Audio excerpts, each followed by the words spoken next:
How do you convince these companies that are maybe, less curious or less open or less smooth in these transitions?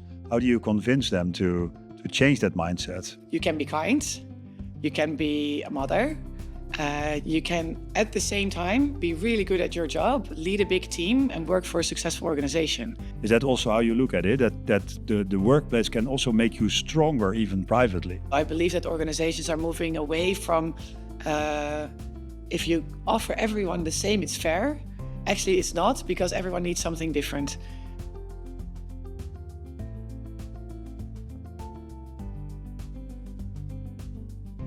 Welcome all to Open Up at the Workplace. Today I have a very special guest at our table in the office. It's Ingeborg van Harten.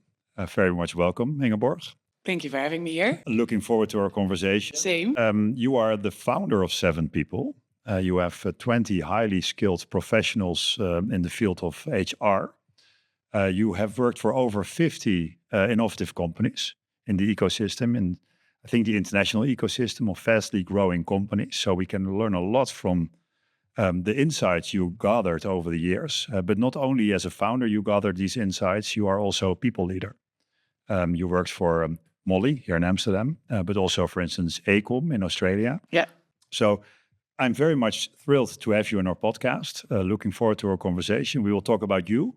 We will talk about teams, resilience of teams and well-being in teams. And of course, also companies and best practices that you have seen in companies. And then we also connected, of course, to mental well-being as we are Open Up the mental well-being platform. So looking forward to it. Yeah, let's do it.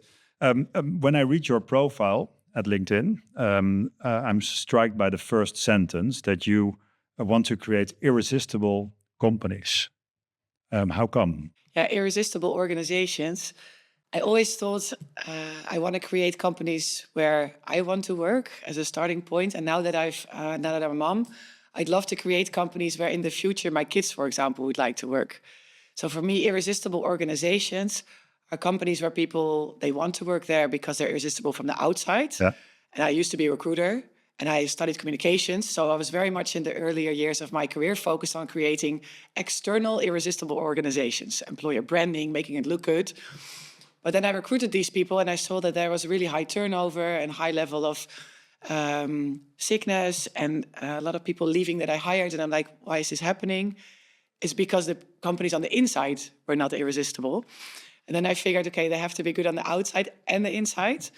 So the irresistible organizations that we're now trying to create are good from a management perspective, from a well-being perspective, a growth perspective.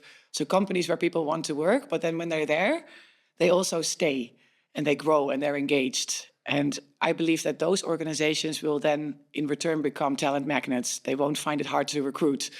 So if I think about the startups that we're working for at the moment or that we help to grow, if we can turn them into an irresistible organization, it's like a self-fulfilling prophecy. At some point, they won't need us anymore because talent will just flock their way and stay. I really like that idea, that concept of irresistible organizations, and also the magnet function that you describe. I think that's, of course, something to strive for as a founder, that you have a company that serves as a magnet in the community and society to draw talent and to also keep talent and develop talent. So can really relate to that big mission that you're on. In your career, you've worked for a lot of irresistible organizations. I have a look at your profile, and that seems very appealing. But what was kind of an organization that stood out for you, that stood out? Yeah. In the beginning, I was an external recruiter. So I was always trying to make the companies that I was hiring for more irresistible, but that was pretty tough because they had their own marketing philosophy and I had no influence on how things worked on the inside. So the first one that really stands out for me is the one when I joined an in-house recruitment function, which was a company in Australia called Acom. When you look them up, you think they're going to be boring. They're a Fortune 100 American, 80,000 employees or so engineering company. So you wouldn't necessarily think they're irresistible, but they back then already had amazing managers, a lot of focus on diversity, on inclusion, on engagement, on growth. Really low turnover. So the first time that I joined somewhere where people actually, outside of maybe working for the government or as a teacher, had these really long careers. Like they join as a graduate and they stay 15, 20 years. And I was really impressed why people wanted to stay. And it's because I think for me, they were an irresistible organization. They treated their people well, and they provided a place to grow. And that was not, it was not the first steps in your career. Eh? Your career had already advanced. How did it change you as a professional, as a people leader? Yeah, I worked for, I think, one of the best managers in my life there.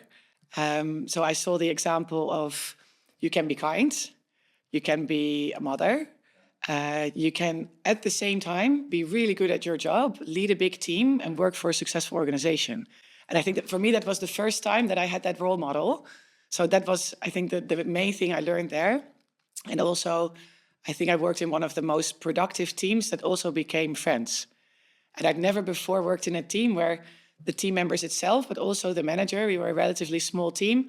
We all became friends, and our productivity was through the roof.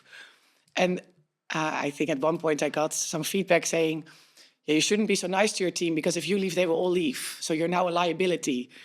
And I really had to laugh, because I thought I nailed it as a manager, and they were a bit scared, because I think they felt like maybe it's becoming a bit too close, this team. But for me, it was the best example of how teamwork, when you trust each other and you laugh together and you cry together, results in really high productivity and quality results.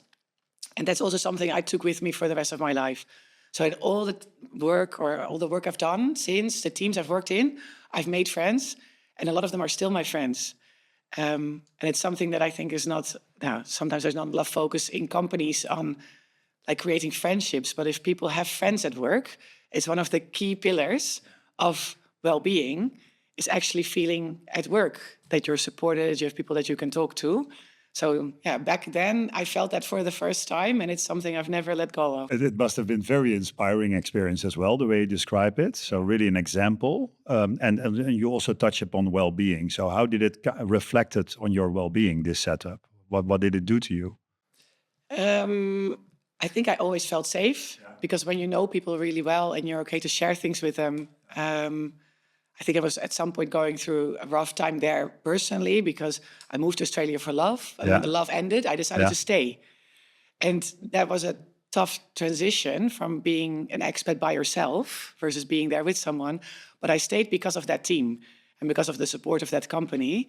And because I could tell them what I was going through and they supported me, I felt that it was also worth staying. So, for example, that prevented me being a turnover case and leaving. So I actually always felt good going there. That's so cool, because I believe that private life and work life are, of course, mixing with each other. And if you get influenced privately, it will affect work and the other way around.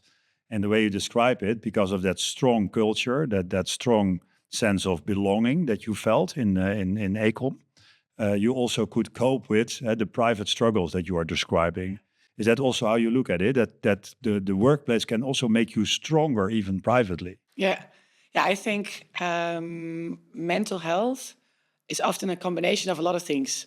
So it's how you're feeling physically, which influences your mental health. It's how your family is doing, how your finances are going, how your work is going. And a lot of people often instantly think it's work-related. I often think it's not work-related, but work then suffers because of someone's mental health. But I'm now also seeing that work is often the foundation of, safety, of where you can go to feel better. If everything else is not going well, but work is going well, it contributes to mental health. So, I see that work can contribute to that, especially when maybe in your private life you don't have like something similar to a manager that you can talk to. Not everyone has a coach. No. But if your manager at work is someone that you trust, that listens to you, that understands your personal situation at times, I think there's a lot of reasons to go to work and seek that support, rather than feeling like in some cases mental health, if it's not going great, takes over, and therefore work has to suffer. I fully understand. And as OpenUp, we also believe that managers are very important in this aspect. So we will touch upon that later. How's your mental well-being at the moment? I'd say pretty good. Yeah? Yeah. Why is it pretty good? Yeah. I think a year ago, if you asked me the same question, I would have said I might have been a bit more worried and a few more sleepless nights, because building a business can be quite stressful. My own company has been around for 3 years now. And we've grown quite significantly, and it's my first time as a founder. And you would know everything about this, that you have to learn a lot, and you can't predict things. And at some point you get now into the rhythm of, I feel more confident in my own ability, in my team. So less sleepless nights. Yeah. And outside of work, things are going well. So I feel there's a nice balance, but that balance is quite recent. Yeah. And I also have to say, I picked up exercise again a few months ago. And I feel that, and I didn't exercise for years. Not Physical exercise. Physical exercise. And that's not great, but I just felt work was so much. I have 2 young kids. That was a lot. I have a busy social life. I love my husband. So there was so much to do that for some reason I didn't prioritize physical health anymore. And at the beginning of this year, I felt, okay, something has to change. And I picked that up again, and it's only a few hours per week. But that's also significantly contributing again to my mental health. Yeah.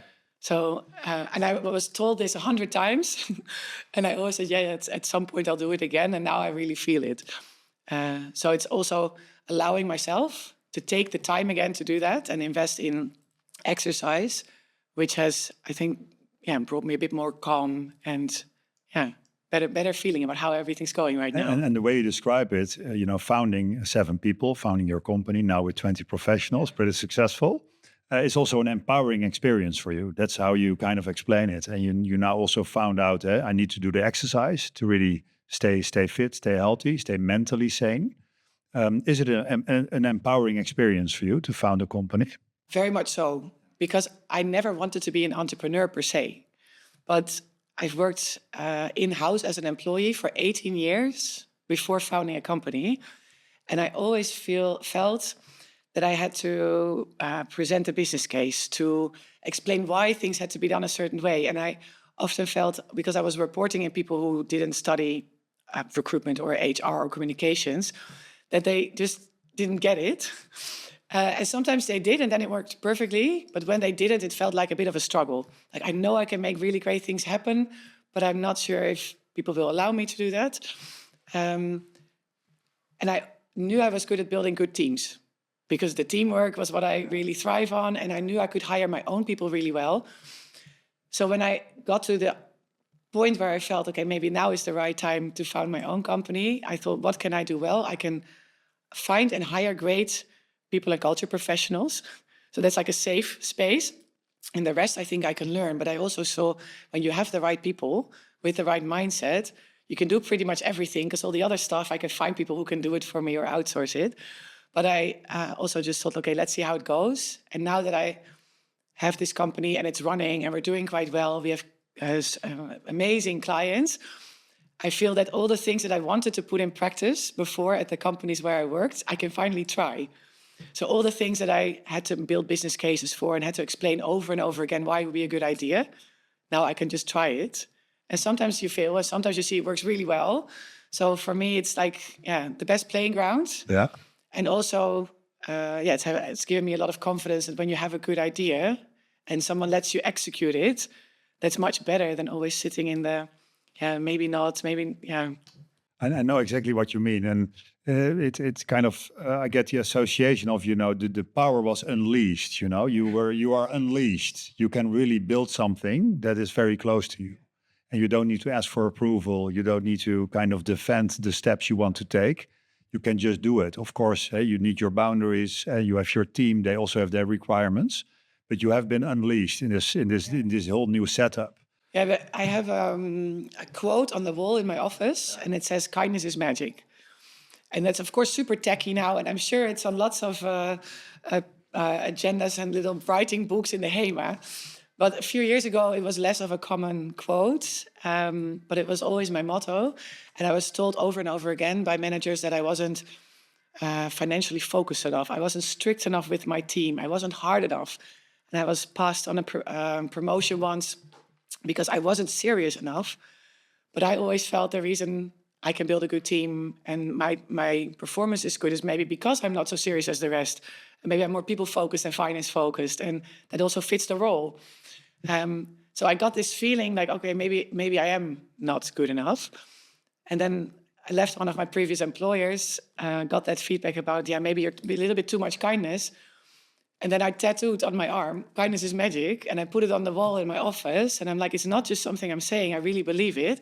And now people join our team because of this. Now it's a quote that everyone knows about us. And it's even in our proposals to clients. And they choose us because of this. So I also feel a little bit like, see, they were wrong and I was right. But it's mainly, I believed in it. And now a few years later, you see this whole movement that being good to people, mental health is important, kindness is important. 10 years ago, not so much. Well, I can really relate to your story. I think as a founder, you're a bit insecure when you start, and you're still insecure in a lot of aspects. Hey, we also don't know. We think we know. We do our best every day, but there's of course a lot of unknown in what we do. But I can really relate to the empowering experience of founding a company and see that it works, and also that you, with your personality, that you can be effective in the way you had foreseen, and that's what you describe.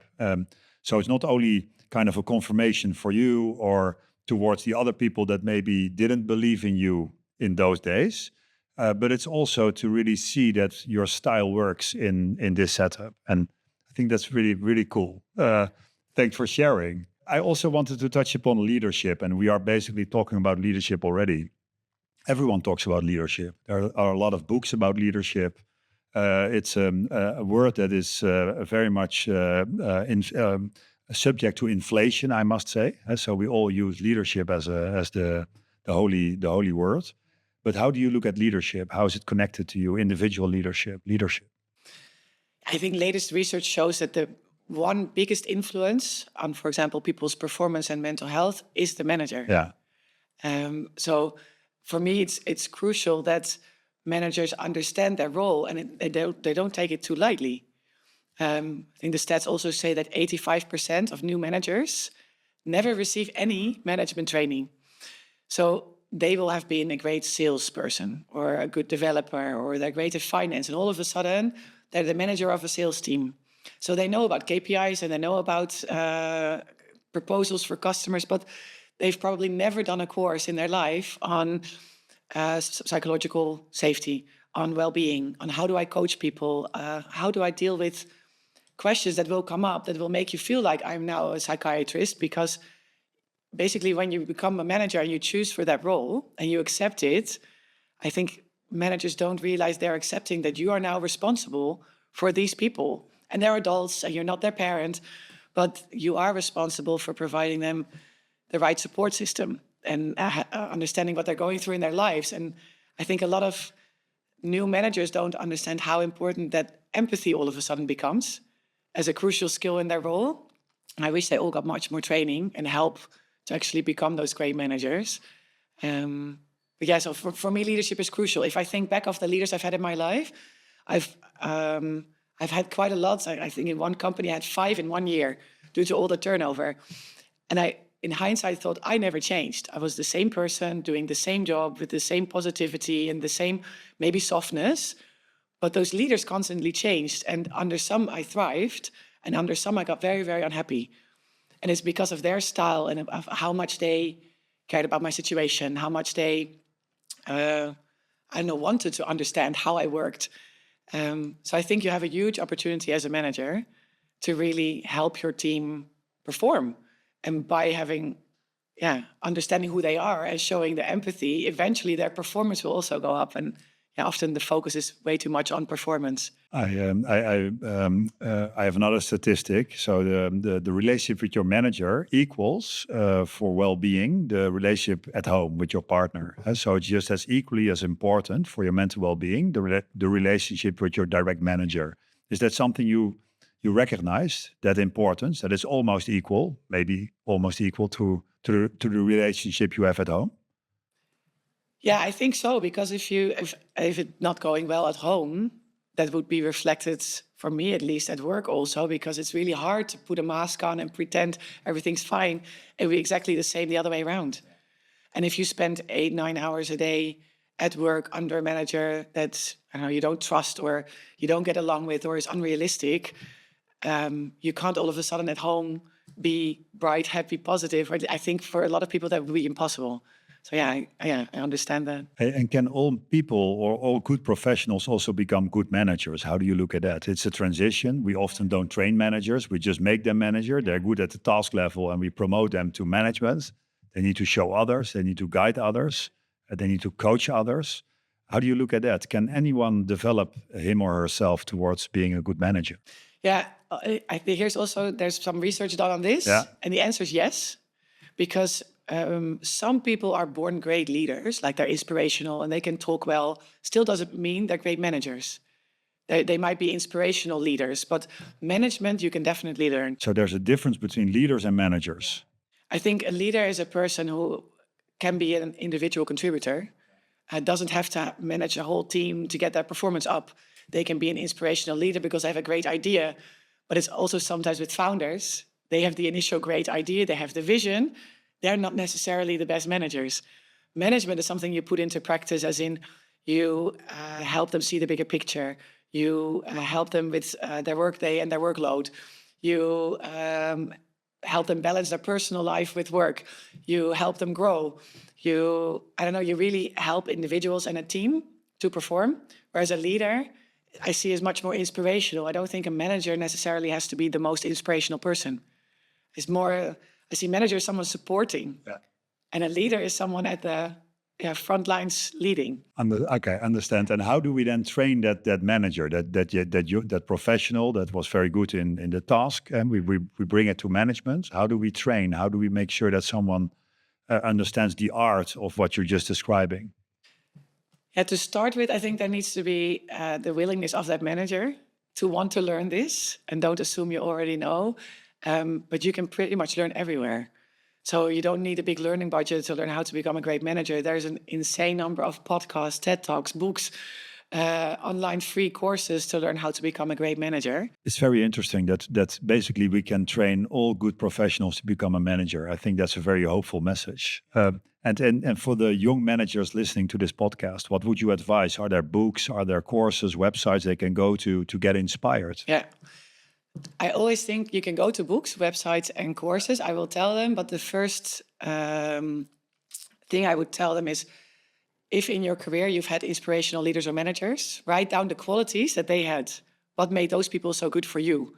Because you can learn anything from a book in theory, but the best way to learn how to become a good manager, I think, is by looking at other great managers and leaders and seeing what they do. And if I look back at my management style, I've pretty much taken from a lot of the managers I loved working with, I hope the best things and the things that suited me the best, because there's not one best practice or management style. You have your own style, but you do it in an authentic way that fits you. But then you learn from others that have inspired you throughout your career. I like this very much, and we will get to some concrete tips. But what I really like is that I also believe that we all influence each other. So if we work together, you influence me, I influence you. And I also take something of you and you take something of me with you. And I think that's very strong. So there's also just learning on the job. And that whole concept of learning, I find it also very inspiring.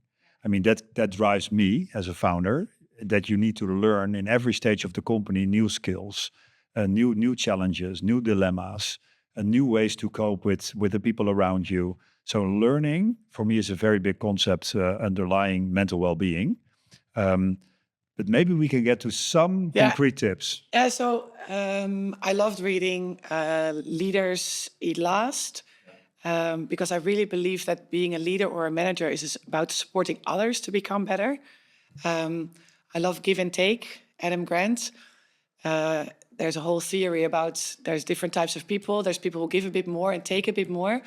And eventually the givers will win and outperform the takers, whereas normally the takers are a bit more visible and maybe outgoing. So it's a really good book to learn when you're a manager, to appreciate all the different types of people you have in your team.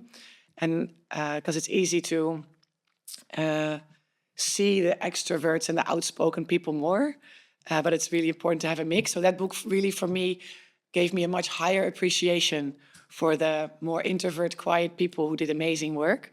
Super cool. That's even a bit spiritual, you Yeah, could say, and almost. also Yeah. that giving is maybe more important than taking, or that giving on the long run will always outweigh the taking. That's kind of spiritual as well. Yeah, and that book gives really good examples of how in large organizations they they found out which types people were, and then on the long run, because it was university research, looked at which people became more successful or which organizations.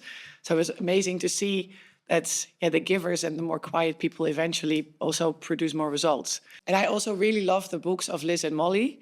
They're called No Hard Feelings and Big Feelings. I think they only have 2 books. For a manager, those are really good to read because you understand the different types of feelings people go through during a day. You can be excited in the morning, you can be unhappy in the afternoon. One text message from home might change your mood. And it teaches you how to bring feelings to work, how to be authentic, how to accept that you have feelings, everyone has feelings, and how to deal with them as employees, as teams, and as managers. And they're fun to read and they're super practical. We love taking the examples from those books. I like it very much. Are you now saying that companies are all about, or teams all about relationships? I'd say yes, otherwise it wouldn't be a team. It would be all individual, separate contributors. I also really believe in that, but that's quite a statement, because if it's about relationships, you need to really develop those relationships. And of course, you need to direct your energy towards a mission or a company goal or a team output a requirement, etc. But I also believe it's really about relationships. It's also about emotions and knowing yourself, awareness, and also the willingness to become a manager or a leader or manager. The difference was also clear. Have you changed your perspective on this with the development of technology, for instance? In the previous 10, 20 years, technical developments have gone very rapidly. It's exponentially changing the way we work together.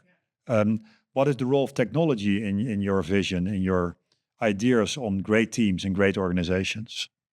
I think there's a lot of technology enabling us to work much closer. So years ago, all the work that we did was in an office and we would sit together and discuss together what we were doing. And then you'd go off and do your own thing. But now on a day-to-day basis, I have 4 people working in one Canva presentation at the same time. But they're not sitting in the same office, but they're creating something beautiful together. So I think we use on a daily basis tools that connect us no matter where we are and that give us the same language rather than using your own. So, for example, Slack, I absolutely love working with it. I always feel sorry for organizations who don't have it. Yeah. Because the whole day in Slack, we have channels that we use to connect. So it doesn't matter anymore, for our instance, which client you're at, or if you're at home and in the evening, you can turn it off, you can turn it on, whatever you want. We share things about work, but we also, for example, give each other tips on the best restaurants to go to. We share books, we share links to podcasts, we ask for help. We have a whole help channel where if you say, okay, I need some support on this, like our core value is called collective wisdom. Yeah. And it means that we are proactively sharing all our knowledge with our clients, our team, and the community. In this case, the team. If they say, hey, I'm at a client and I need a salary benchmark, who has recently done this? Within 10, 15 minutes, you will see the response from 7 team members saying, hey, I have recently done this. Here's a link to my project. You can get some inspiration here. So I feel like we're super connected, much more so than I maybe was in the past. Then I always felt connected when I was sitting next to someone. Now I have days where I'm sitting by myself, but I feel more connected than ever. So we kind of talk the same language, although we all speak different languages, by using some of the really cool tools. It has made us more connected in a way.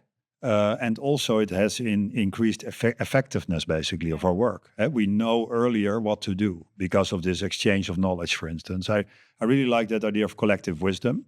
In psychology, we know, for instance, that the IQ scores of people, with every generation, it is plus 10 points on average. And so we see that new generations are smarter than older generations because they have a more rich environment, they get more feedback, the intensity changes in which they receive knowledge. And that's also what you describe in a way, that together your IQ score is higher than it was 10 years ago. I think that's very strong. Does it also change what you ask from people in terms of development, for instance? Yeah, I think we require less knowledge up front, and curiosity and willingness to learn is more important. Yeah, so being open to it, being open. Yeah, and knowing when to go out and search for information. I think for us it's always important that you say, I don't know how to do this because I've not done it before, but I'll find out and I'll get back to you when I have the answer. And then knowing where to go for the answer. And then that has become very easy with the help of technology. And even ChatGPT, I know there's still people that think you shouldn't use it in a professional setting. I think you should. It can validate ideas. It can help you start with ideas. And then I always think, okay, use ChatGPT in combination with talking to some colleagues, in combination with some other books, and you'll get a really nice rounded answer for your clients. I'm also intrigued by technology. So I'm intrigued by technology because everything is out there and it goes rapidly, it goes very fast, it goes swift, quick, directly. So if I also have a question or I need to know something or I want to say something, I can always do that. And our scope as OpenUp has also become, I would say, more global. I mean, and we can easily chat to potential customers in the United States or the Middle East, and we're doing that. We have started in Germany 2 years ago and pretty successful in Berlin, now opening a Berlin office. So, technology brought a lot to us. I'm impressed always by LinkedIn. I think LinkedIn is one of the best social ventures out there. I mean, it's incredible the number of applicants we get from all over the world. And the fact that we are able to hire, let's say, people from India, from Iran, from all over the world, and then bring them to Amsterdam to work together on this bigger project. I think that's amazing. So technology brought a lot to us, but it may also change the way we need to develop, or the way we need to develop our professionals. It's something we need to learn. It's kind of the new horse, and we need to understand how to do horse riding. How do you look at that from a development perspective? Yeah, so I think you can't ignore technology and the developments, and you have to embrace them. So, for example, on AI, ChatGPT, but also Gamma and some other tools, you could try to stay away from them because they're a bit scary, or you embrace them. So, for example, in our team, we have Upgrade Fridays. So once every month, we have an Upgrade Friday where we teach each other things that we've learned that we think are also relevant for the rest, and you have time to develop. So we did a course recently on how to use ChatGPT on Gamma and AI, and now the whole team knows it's there. And then the people I hire and that will grow within our company are people that might not have used this before, but they have an interest and a curiosity on how to become better as a professional, and then understand if I don't embrace this and don't use these tools, other people are going to grow much faster than me or as us. Other companies will pass you by if you don't embrace the technology. So for us, it's super important. So no longer working in PowerPoint, but moving to Canva is an example of let's please move to the more beautiful way of creating things. Using ChatGPT or Gamma for presentations or content, don't be scared of it, use it, and then with your own twist, make something beautiful.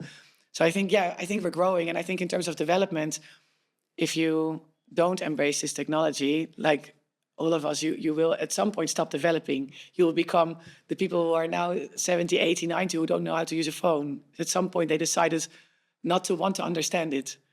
So you don't have to know it already. You just need that curiosity to learn. And you even describe it as some sort of a choice. You need to make the choice to be open to it, to be curious, to learn, basically. I think some of the core competencies are curiosity and not necessarily having the knowledge, but wanting to learn the knowledge and to be really proactive in looking for it. Don't wait until your employer tells you need to know how to do this and then get a learning budget. It's like, hey, I want to do this. I've seen this in the market. I'm going to go out and learn. And this curiosity, this openness, I could even again refer to your kindness. It's also connected to being open, to being curious. Do you also see that in organizations? Do you see organizations that are more curious than other organizations, for instance? Yeah, there's a huge difference. Like on a scale from 0 to 100, we have them on 0 and at 100. There's organizations where we can't implement an HRIS system, which is used by thousands of organizations in the rest of the world, because based on their security rules that have been written years ago, it's not compliant or secure enough. And therefore, they don't have these systems. And they have multiple FTEs doing work manually still. And when we come in and we see this, I'm always surprised. Like, I can't believe that there's scale-ups which make really innovative products, but they still haven't figured out how to scale on the people and culture side and make things smoother. I see companies where they've done the opposite and they've implemented amazing tooling, and therefore the employee experience is smooth, the journey is smooth, you need less FTEs, and you see the difference. Like the technology has saved them money, but also created a much nicer work environment. So we are the first ones to tell organizations when we join, hey, you can do this smarter, you can do this more efficient. And then sometimes there's still a lot of hurdles before they actually accept that. And they're a little bit stuck in their old way of working or the traditional way of working and not curious in our mind enough yet, versus some companies where we come in and we're like, wow, this is next level. And then they teach us. And how do you convince these companies that are maybe less curious or less open or less smooth in these transitions? How do you convince them to change that mindset? And that's also maybe for the listeners, maybe the junior managers that are in such a company and that feel very ambitious to change that atmosphere. What would you advise them? How do you do that? Yeah, look at some of the pain points that the organization has and how you would solve that potentially with technology. So if you're looking at organizational costs or operational costs, last years we've seen a lot of reorgs happening because companies had to show more profit or lower operational expenses. And what you see is they let go of people that could have been prevented by much earlier implementing systems that would have automated a lot of tasks. So moving forward, I would say don't hire again all these people when it's going a little bit better, but automate as much as possible. Of course, you can show examples where other companies have done it, but I would start with a business case of how much will you save or bring to the organization by making a change. And often if I really couldn't get it across the line, I would get them to talk to organizations that are similar, where they have implemented it. So literally you get a few references from companies where we are, I don't know, we've also grown from 100 to 200. Instead of having 5 recruiters, we have 2. How have you done that? Because we have these processes. So maybe get founders or managers to talk to each other. Yeah. I really like that idea. And I think, of course, also in your role, you are at C-level influential. I may want to add that you can also start in your own team, for instance. That could also be maybe a possibility to create a different atmosphere in your team. Have you ever experienced that, so that the organization is not there yet, but that there's 1 or 2 innovative teams within that organization that are already driving a change that may be beneficial for the full organization? Can you relate to that? Yeah, because I also really love testing. Yeah. And I know that in growth hacking, they do the A/B testing all the time. We're also very much fan of rapid experimentation. So if you want to change something for the whole organization, say a performance management approach, it's a big thing, touches on everyone. If you have an OR, it needs to be approved by the OR. Like it can be a huge piece of work. What we've learned and also are now testing ourselves is if you implement that with a manager who is the most positive about a new approach and who also thinks the current approach maybe is a bit slow or not efficient enough, then why don't you try it in a small team? Get the feedback and input from those people, make it better. And then when that team says this is the best way and we love the change, then you implement it across maybe instead of a team of departments. And then if the biggest department works with it, you implement it in other departments. I like it very much. So we convince the board with a good business case, with the organizational pain points and how we want to solve those. And we start at the same time with some small teams, small actions to really make the change bottom up, basically. So it's top down and bottom up at the same time. It's the same as I really think employee benefits are often implemented with a big bang. And then they find out, oh, not a lot of people are using them. And it's a lot of budget often. What if you could say, well, we're just going to trial it. It's not like it's now guaranteed in your contract. We have an idea, it could work. Why don't we offer this for 3 or 6 months, see what the uptake is, what the impact is, and then decide if we're going to continue. And it's the same with bicycle plans or flexible working days or where you work. Really like about this approach, and also as an advice to the listeners, is that of course you have your top-down as a C-level influence that you need to have in place. So you pinpoint the organizational pain points and the potential solutions, and you convince the board to change something, to create that curiosity in the organization, that openness that you were describing. And at the same time, I would say you want to also develop some movement bottom up, and that people already start engaging. start using things, start changing, maybe one or two innovative teams that are up for it. How do you look at that? That's these two forces that you want to kind of influence. And sometimes it's much easier to, of course, influence a small team than the board. And when the small team is convinced of your idea and they love it, that becomes part of the business case towards the board. So it's called rapid experimentation. We really love it. It's, for example, if you implement company-wide a new performance approach, it can be a beast of a project for an HR team. And it can take months, and there can be a lot of resistance because people often fail to see how the new way would be a lot better. If you start in one team and they become ambassadors, and maybe that team becomes a department and they become ambassadors, then you can pitch it again to the whole organization and say, well, if you have any questions, go to that team.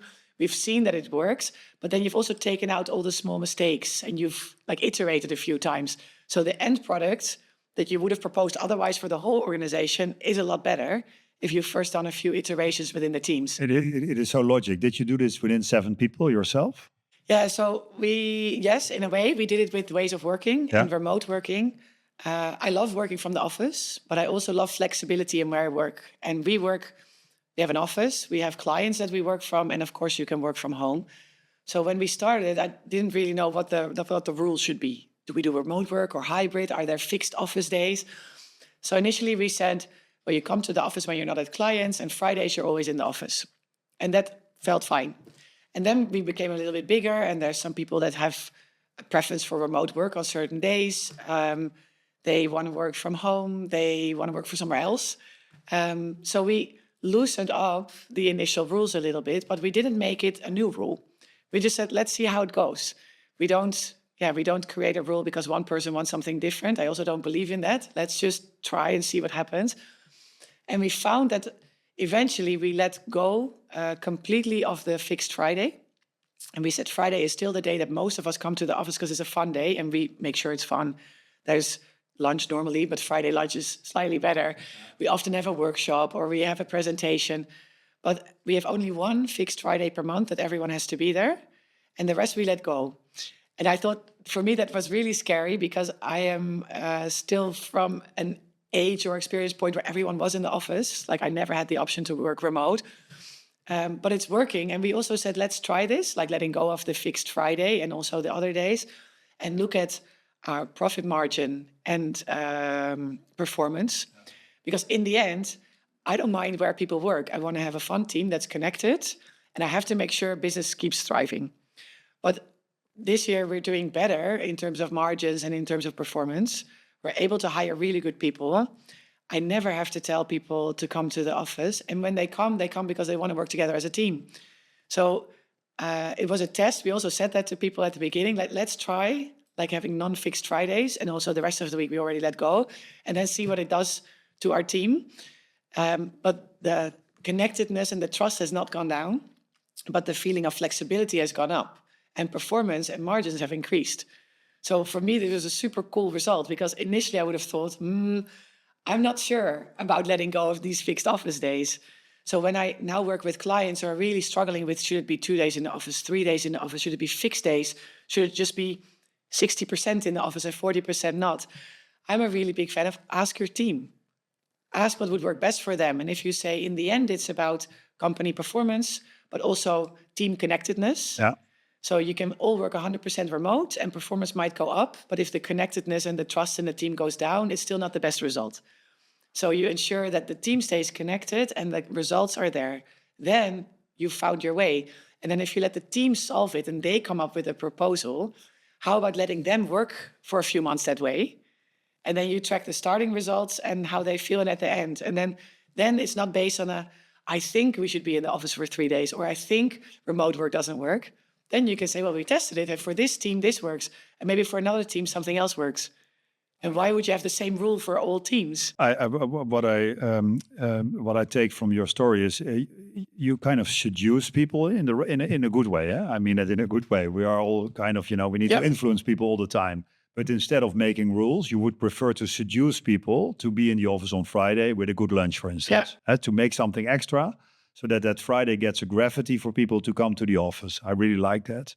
And the other thing that you're saying is have an open dialogue about it. Have a grown-up dialogue. How do we want to work together? How are we going to assure that people feel that flexibility, but also that trust, that connectedness? And let's have an open dialogue around it. Is that also connected to how you look at organizations of this new century? So if you look at organizations of the 21st century, what kind of organizations are we developing towards? Yeah, so for one, I like one size fits none. So I believe that organizations are moving away from if you offer everyone the same, it's fair. Actually, it's not, because everyone needs something different. And in HR, it was very long the practice of as little as possible exceptions. And that's also how I was taught to do HR, like no exceptions. There's this rule and we stick to the rule. And I see that we're moving into a new era where it's actually all about exceptions based on how someone lives, how they work, how they best perform. And I think that makes much more sense. So less policies and more guidelines. So in principle, this is what we're trying to achieve. And then you work out how you do it best. So yeah, I don't like the word policy anymore, but I do like, this is our mission, this is our vision, these are the ways we work. And that's clear for people. So you have some sort of a boundary, but it's not written down for every single situation how we're going to respond. And it's not about a policy. Policy is also connected to politics, but it's more about guidelines. Yeah, and the being a guide. situation. Yeah. So at Adyen, they had something I've always remembered. They call it the normal course of life policy. Still a policy, but it's basically saying something will happen in your life that you cannot predict. And something will happen in my life that will be different from yours, and you will need something different. So for one person, their dog is their everything, and that means when the dog dies, they might need to grieve for 3 days. Yeah. For another person, when their dog dies, it's less of a thing and they don't need 3 days. Why would you say everyone whose dog dies gets 3 days off? So it's normal course of life. What do you need in that situation? It's like caring for parents or taking a sabbatical.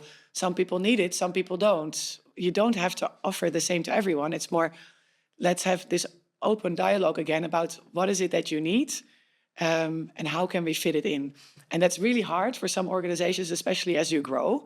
But I think it's also really brave to embrace not having these strict policies and being much more open about if something comes up, we'll talk about it.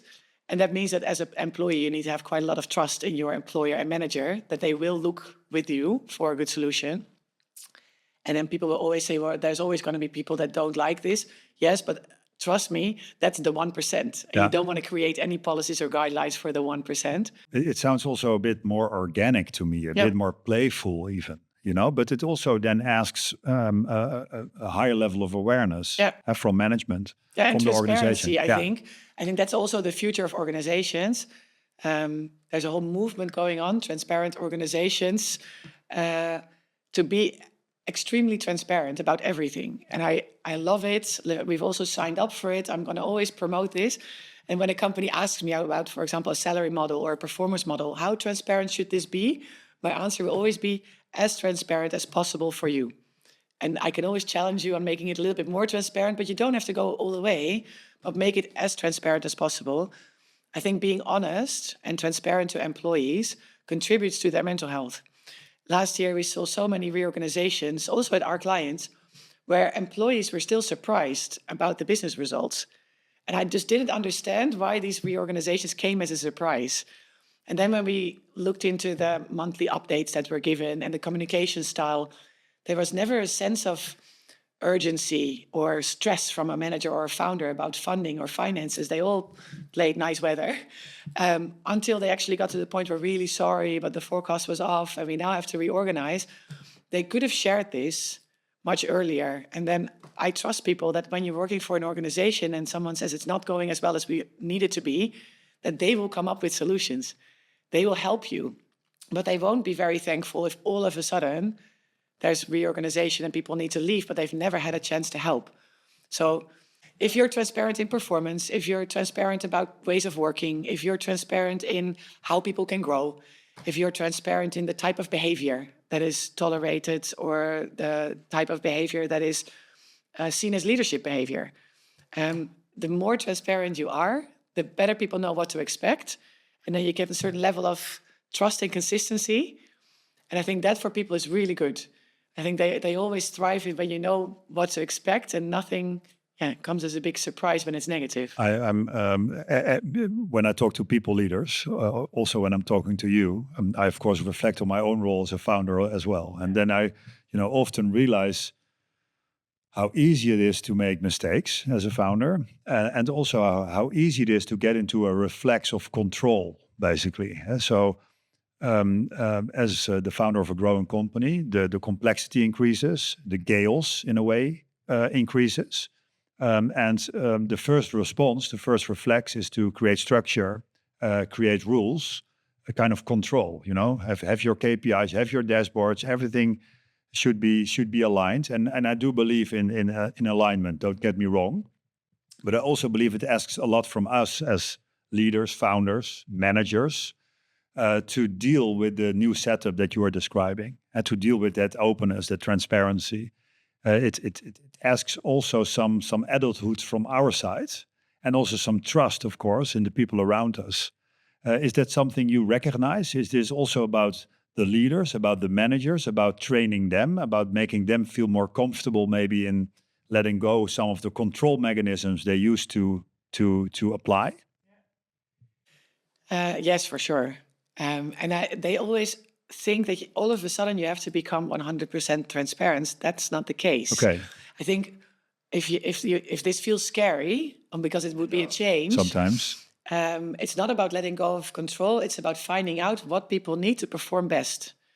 And leaders and managers often feel like when they're losing control, it's because results are going down or performance is going down. And then they feel like it's like pulling the reins, or how do you call it? When you become stricter, because they feel like that's what's needed.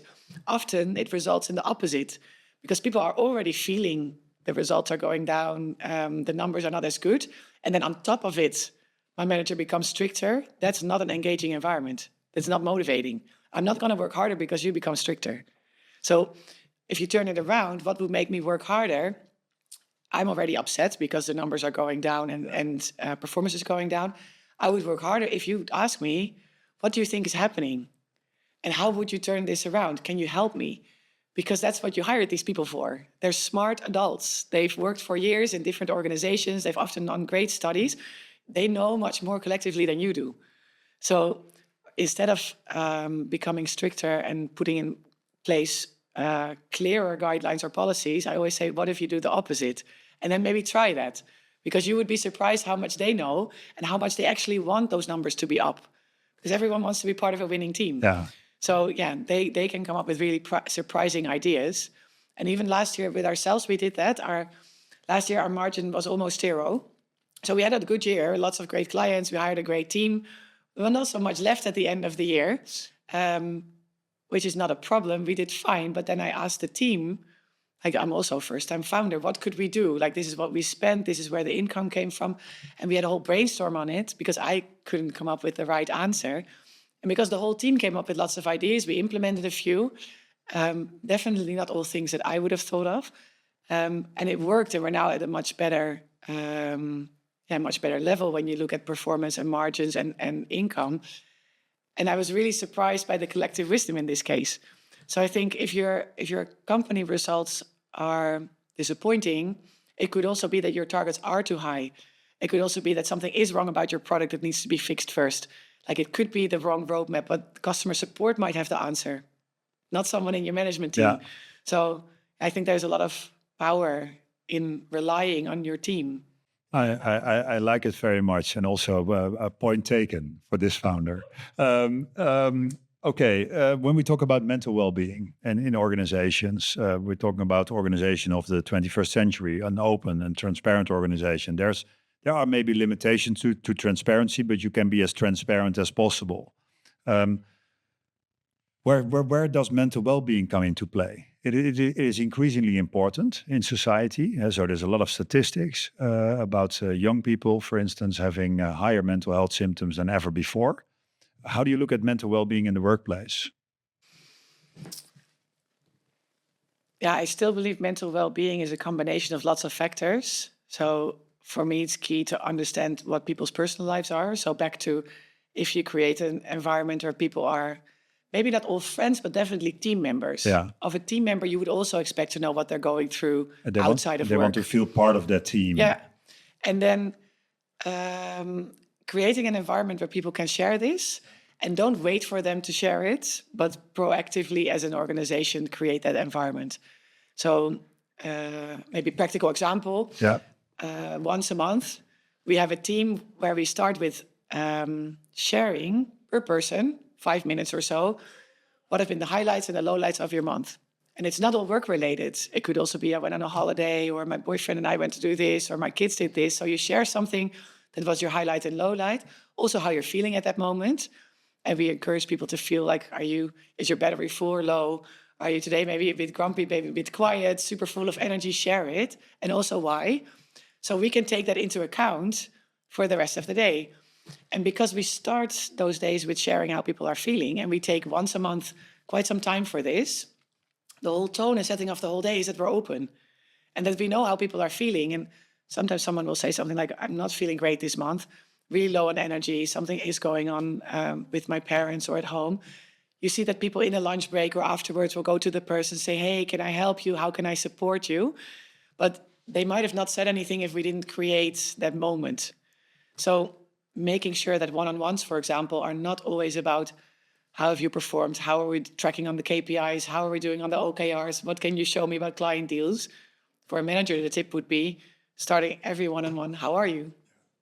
And I think a lot of managers forget that because they're so focused on day-to-day business that they don't know how people are doing, and how they are doing will impact how they work and how they feel. So I think mental well-being, or well-being in general, also maybe financial well-being and physical well-being, if you look at it as something that influences business results, and that's very black and white, then you should take it seriously. And I think creating the environment where people can talk about it is the start and key. And how do you do that yourself as a founder? So you described these moments that you bring the team together, you discuss it openly. Also to take time to not only talk about the tasks and the output, but also about how someone is doing. It echoes again for me transparency, and transparency not only on the company level and business results, but also transparency on how you're doing. And of course, as a founder, as a leader, as the CEO of a company, you have a big example. You're a big role model in that sense. How do you look at that role modeling on your side? Yeah, I might even overshare a bit. Yeah. I think I'm the first one to let people know how I'm feeling. And of course, sometimes I pretend maybe to be a little bit happier than I am because I don't feel like I want to share. But I think that's normal. Everyone does that. So it's not like I have to be 100% transparent the whole day. But I am part of those meetings where the team shares. I also share. If I had a rough month, I also let them know. If I had a great month, I also let them know. I think, you literally lead by example. I also very much think it comes from the transparency in how people can grow. So as a leader, I think it's really important that people don't have to wait for me to come to them and say, hey, I see you've done something great. You can now move up a next level. I really give people ownership of their own career. I also don't think their career relies on me. It relies on their own growth and their own proactiveness, their own curiosity, their own pace of development. But I make it very clear that you can sit with me at any time. We have a super transparent growth model. If you want to grow, let me know. We'll find out what you can do, or you let me know what you want to do, and I can support you in that. And I've also done that myself. So they all know my career track, what I had to learn. If I'm still learning something, I'll let them know. So I think from all sides, we just make sure that everyone can be, again, transparent about what's necessary. It's really inspiring.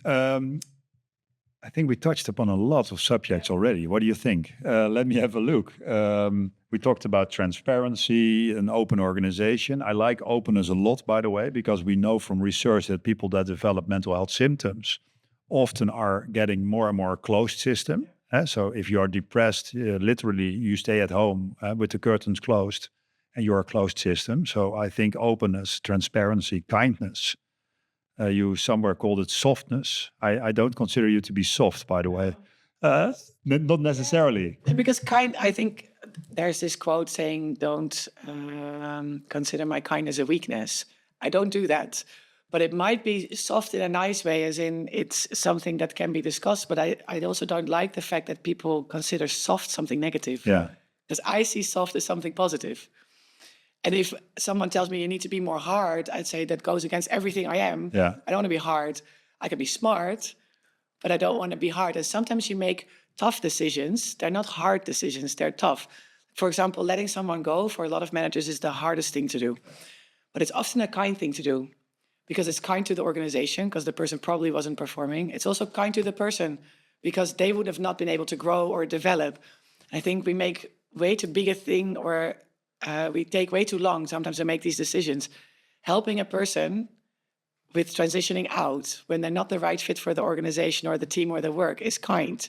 It's tough and it's kind to actually all parties involved. And even though the person might not see it at that moment, later, hopefully they will reflect and say, hey, best thing that ever happened to me was to get out of that environment and into a new role. So I think hard for me is negative. I really like your definition of kindness. So that will now also be my definition. Thank you for that. To wrap it up, any, let's say, best practices, advice for the people listening that also want to bring some of your experience to their own work environment? I think you could do a transparency or openness test. Like have a look at your current policies, have a look at your financials, your hiring processes, your promotion processes, your performance processes, everything, onboarding, offboarding, everything you have in an organization. And then, especially if you're in HR, figure out how you think you rate on a scale from 1 to 10 on transparency and openness. And then I would say try to improve that, but not going from 3 to 10 or 0 to 10, but maybe one step at a time. Look at small little things that you could make more transparent. So for example, sometimes things are transparent in people's minds, but they're not written down anywhere. So a new joiner wouldn't know unless they talk to someone. Like writing things down in a ways of working or handbooks is always a good start. And if people challenge you on transparency, then there's a lot of really good online materials on how transparency helps. So there's a company called OpenUp.